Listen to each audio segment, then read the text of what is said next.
Right now at 9, breaking news, an historic loss on the Supreme Court. Justice Ruth Bader Ginsburg has died at the age of 87. Tonight we'll have a look back at her trailblazing life and legacy. And here's a live look right now at the United States Supreme Court in Washington, D.C. A large memorial has started to build on the steps. Ginsburg was the second woman to serve on the nation's highest court. There are major political implications to her death, with a little more than 6 weeks to go before the presidential election. Thank you for joining us. I'm Micah Mater. And I'm Ben Bradley. Ginsburg died earlier today from complications of pancreatic cancer. The second woman appointed to the High Court, she served as a justice for more than 27 years. We begin our coverage with Dana Rebick, who has more on Ginsburg's life and legacy. That's right. And even in her later years, she really remained a pop icon even. I know that many may have seen the skit of her on Saturday Night Live as the notorious RBG. Her life also commemorated on screen in the 2018 movie On the Basis of Sex. Now, she will be remembered by many as a pioneer for women's rights. Small in stature, huge in impact. Ruth Bader Ginsburg's legacy on the court spans key issues of our time, from women's access to all-male schools, reproductive rights, and insider trading.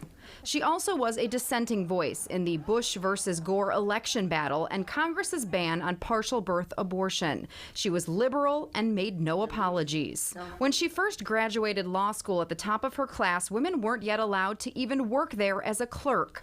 Ginsburg first taught law and worked to fight gender discrimination for the ACLU. In 1980, Ginsburg became a federal appellate court judge. 13 years later, President Clinton named her to the Supreme Court, where she joined the first woman on the bench, Sandra Day O'Connor. While her legacy will be discussed for decades, an immediate political battle is brewing.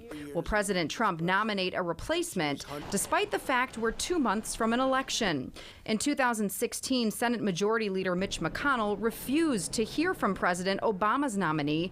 Tonight, McConnell says he will move forward with President Trump's choice.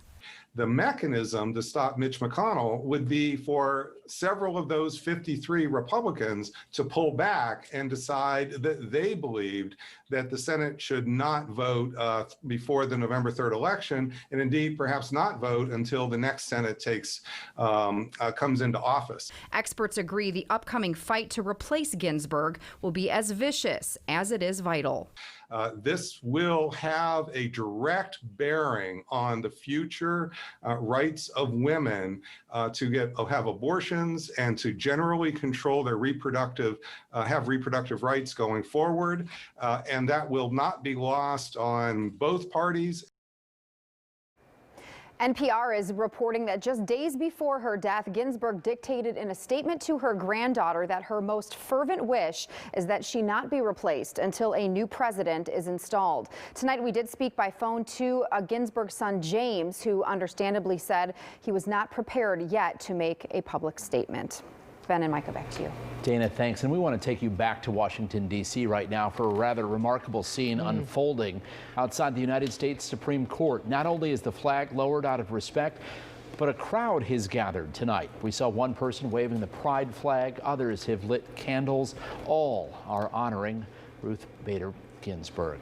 And another live picture from Washington right now, where the White House has lowered the flag to half-staff in her memory. President Trump calling Justice Ginsburg an amazing woman. Just moments after finishing a rally in Minnesota, he said before reporters told him he was not aware that Ginsburg had died.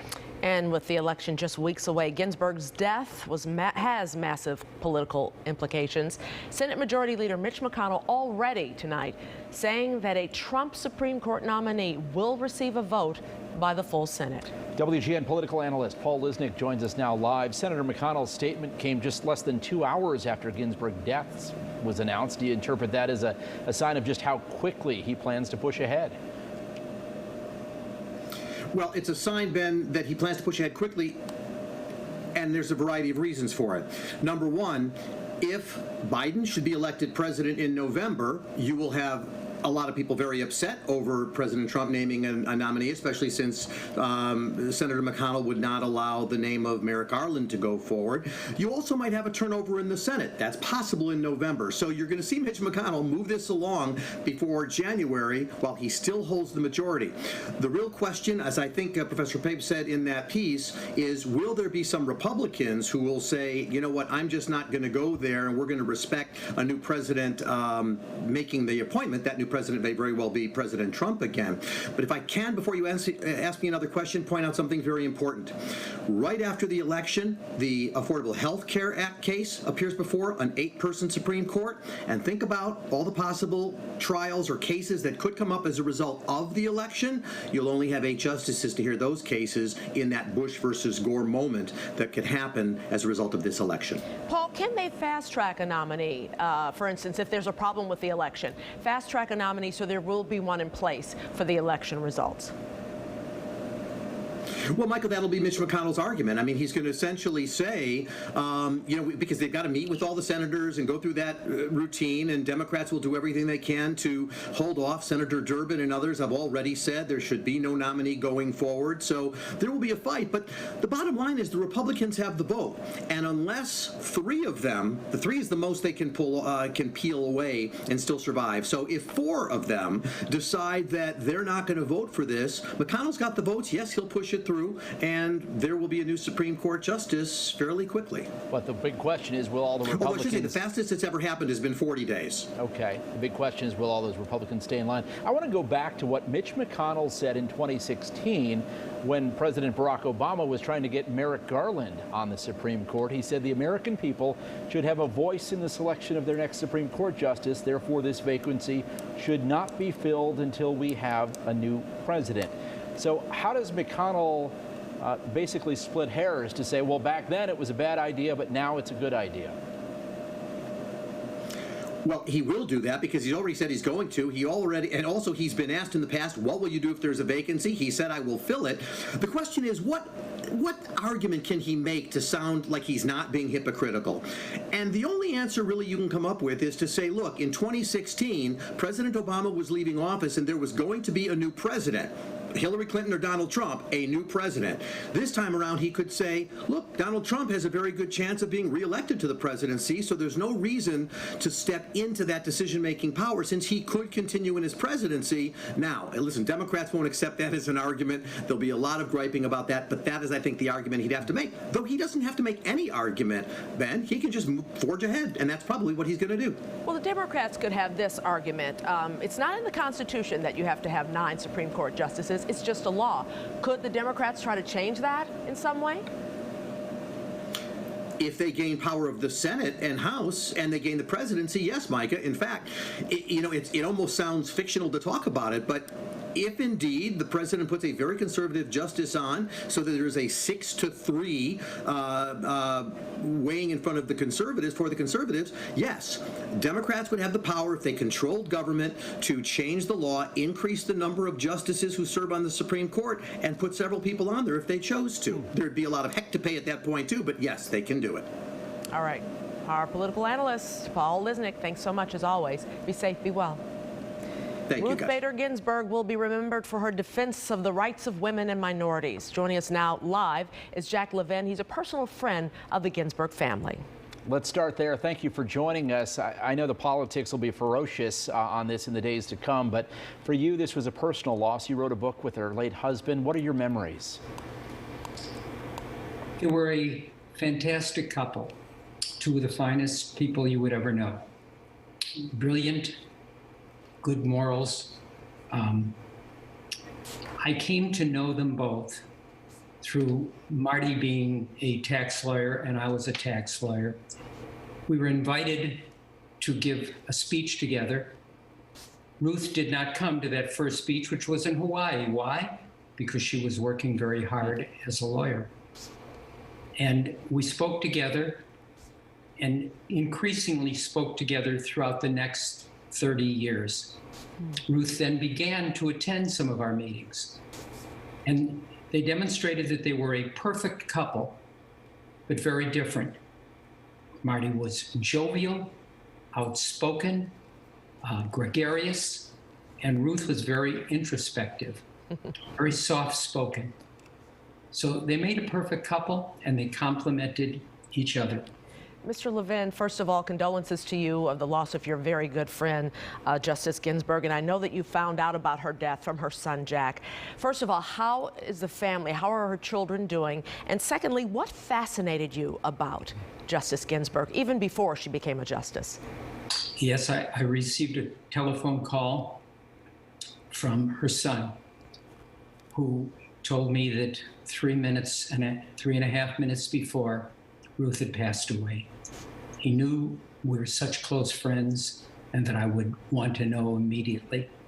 So it was quite a blow. Ruth, of course, had had a series of illnesses over perhaps the last 20 years, a series of cancers. And indeed, each time she had a cancer that was about to threaten her life, it was found miraculously because she was visiting a doctor for a different reason. And so God had stepped in and saved her life 3 times from cancers.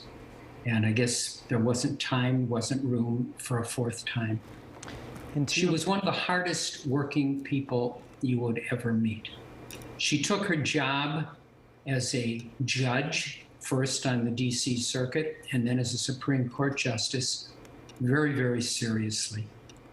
Sometimes my wife, Sandy, and I would be in Washington and have dinner at their apartment. And we would arrive there maybe at 5:30 in the afternoon. And Ruth would be upstairs in her library reading the Supreme Court briefs for the next day. And they were thick and they were complicated. And then she would come down at 6 or 6:30 when Marty had finished cooking dinner, because he was a gourmet chef as well as a wonderful, wonderful tax lawyer.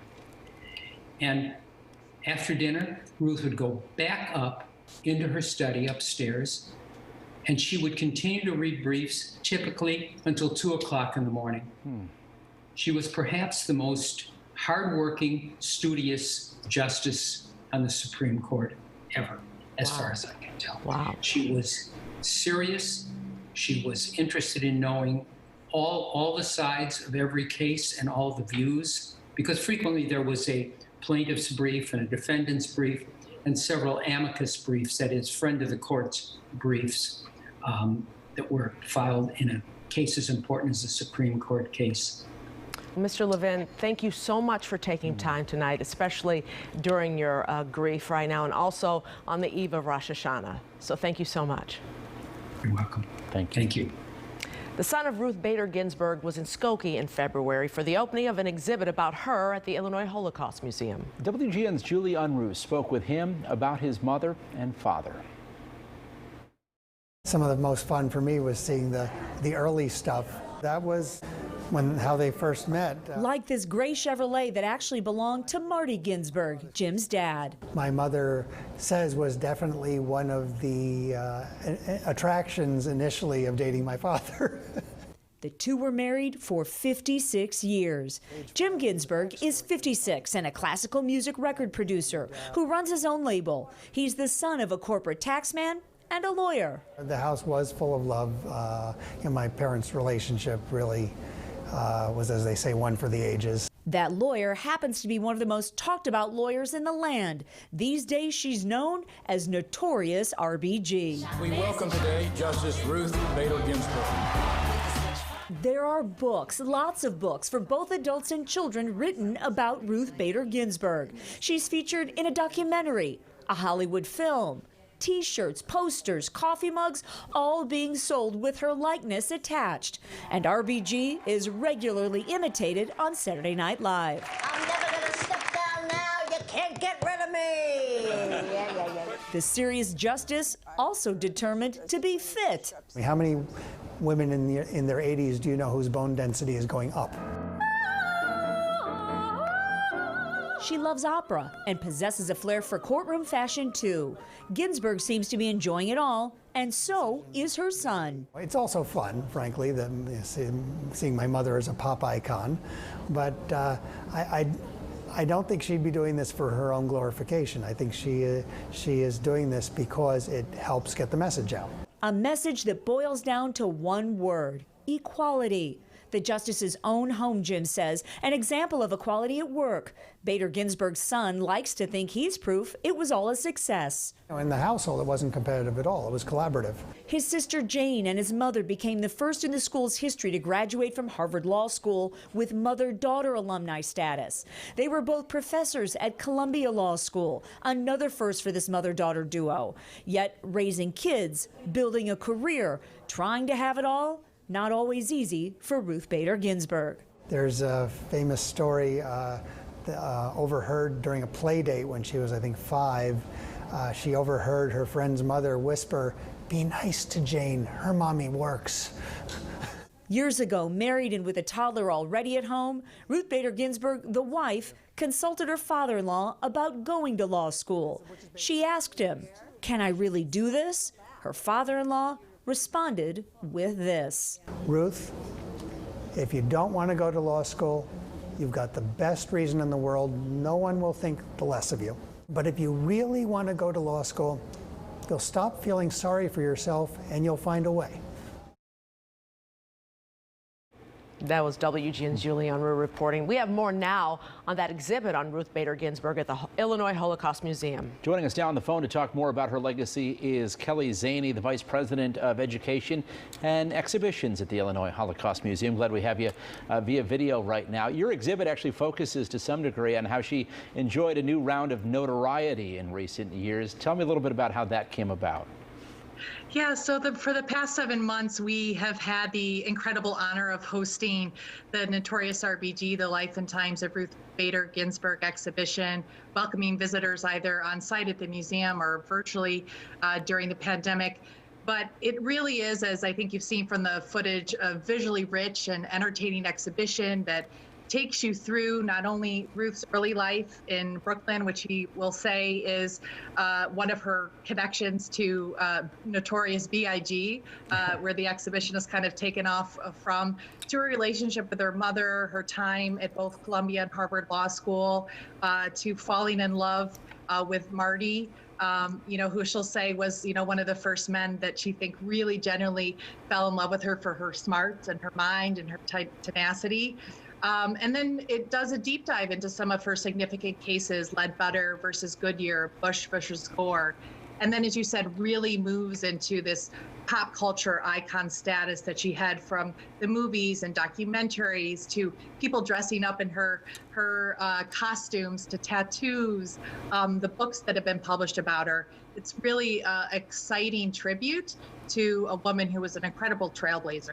And Kelly, especially on this Rosh Hashanah, how important was her Jewish faith? How did it influence her as far as her life was concerned, as far as her career and the careers of other women?